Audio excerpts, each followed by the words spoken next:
أسماء بنت يزيد رضي الله تعالى عنها قالت قال رسول الله صلى الله عليه وسلم من ذب عن عرض أخيه بالغيبة كان حقا على الله أن يعتقه من النار سبحان الله أسماء بنت يزيد رضي الله تعالى عنها বলেন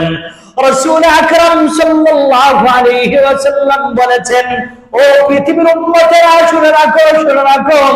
মান দাব্বা আন ইরদাকিহি বিল গীবা কোন মুসলমান যদি অপর কোন মুসলমানের ইজ্জত সম্মান রক্ষা করে তার অনুপস্থিতিতে রাসূল বলেন কানা হাক্কান আলাল্লাহি আন ইউতিকাহু মিনান নার ওই মুসলমানকে ওই পুরুষকে ওই মহিলাকে জাহান্নাম থেকে মুক্তি দেওয়া আল্লাহর উপরে জরুরি হয়ে যায়।